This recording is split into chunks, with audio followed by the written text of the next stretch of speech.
Travels, glad you could be down here. Thank you. Okay. Sammy, your turn. Say your name, who you represent. Good morning, committee. My name is Sammy Cervantes. I'm a data and policy analyst at Every Texan, an organization that advocates for opportunity and equity through public policy. Every Texan deserves a chance to thrive and build a secure future for their families. Guaranteeing income programs have proven to be invaluable for many, allowing them to afford basic needs such as groceries, housing, and healthcare.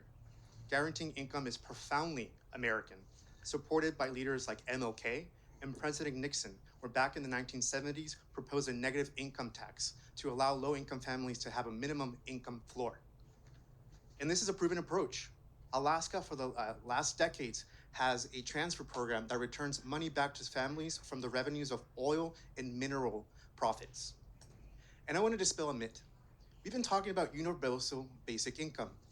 The programs that we're talking at this moment at localities are not universal. They're piloted and means tested. And most of the time, they're providing funds to those who need it the most.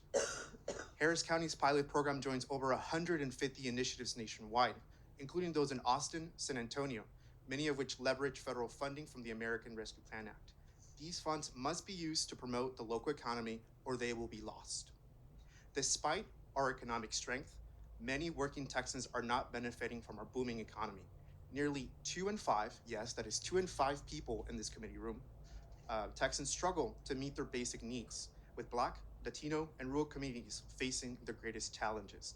That is 4.6 million Texans. That is too many people. Stagnant wages, underpaid jobs, and an unfair tax system that taxes low-income people more worsen these issues, leaving many families unable to save for emergencies. Despite the progress we've made in our poverty rate down to 14%, we continue to have one of the highest poverty rates in the nation, 10th, despite our economy being the second largest in the nation and larger than some economies in the world. That is just unacceptable. Guaranteeing incomes provides immediate support during uncertain times and affords long-term stability to families. Localities have a deep understanding of their community needs and are best positioned to allocate resources effectively.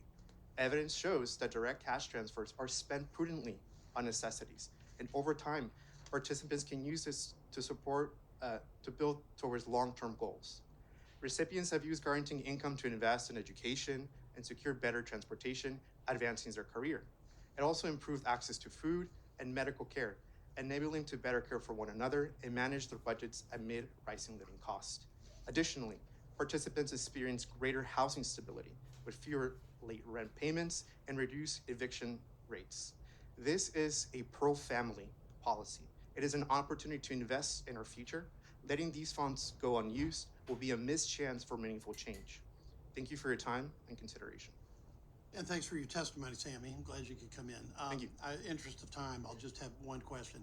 Are any of the programs that you've mentioned, or I think you've got some extensive list here, are they based upon a no strings attached lottery selection of the participant?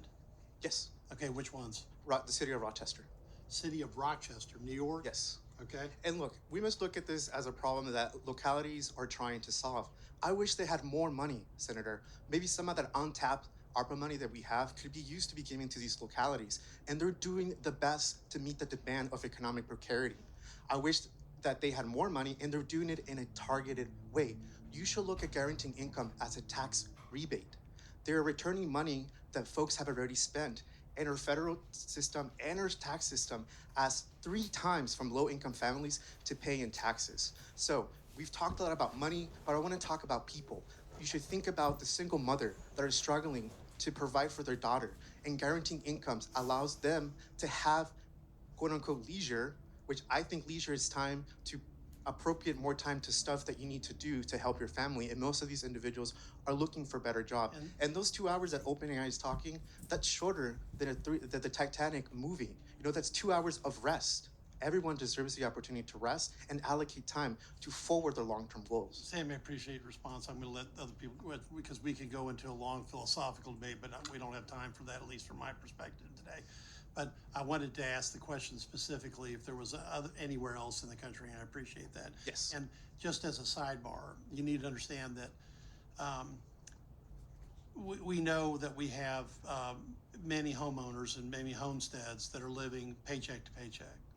One of the reasons why the Texas Senate, in unanimous, vote after vote, stayed with a homestead exemption when we were, quite frankly, had a lot of headwinds, okay, was because we felt like it was very important to keep families in their homesteads at all possible. So I understand the point, and so not everything that you're advocating for is not something that we don't take into consideration, because that's an economic fact that we have, in this country, even in the garden state that we're in from the standpoint of economy, not New Jersey, by the way, that we have a substantial number of homeowners that are living paycheck to paycheck. So I accept that, and so I appreciate your comment. May I follow up? No, it's okay. Let them come.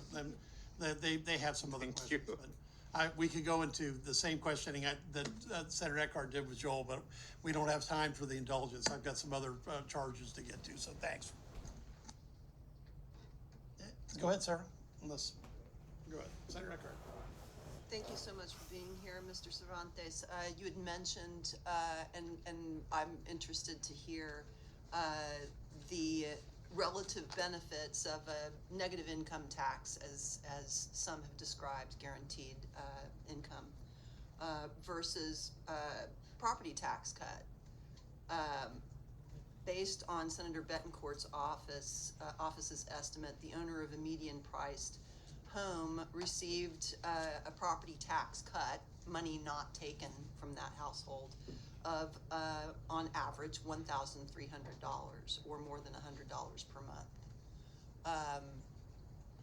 Do you see that as an ability for that lower income home to be able to use that $1,300 to, with no strings attached, for whatever is going to increase the feelings of prosperity inside that home? Thank you for that question. Something I often hear at the legislature is that families know best. Thanks. We see this in the education debate, we see this in the healthcare debate, and I also see the same in the economic debate. Providing families with unrestricted cash removes the red tape of government. It provides for a more efficient way of allocating money to what families truly need. And research after research has shown that this has positive effects, and it's spent prudently, especially with the rising cost of living. I know this legislature is really worried about housing costs, and I see that debate coming up. And this is an efficient strategy to make sure that families are kept in their homes, that they're not evicted. And this has generational effects on their children. And I go back to the true stories, the stories of the mothers, of parents that are working really, really hard. And I've shown you the statistics. Despite working 40 hours, it does not make ends meet. And I welcome the legislature to look at guaranteeing income and other cash transfer policies, like an earned income tax credit that better targets low-income families. I welcome and I am thankful for Senator Betancourt's flat property tax reduction. It was good, but there are better ways to target individuals that are low income, especially when 40% of Texans are renters and they didn't get a direct tax cut. Thank you for bringing up the renters. That was my second question, so you've already answered it. All right. Well, thank you so much for your testimony. Sammy, appreciate it. Thank you. Joel, thank you for making the drive.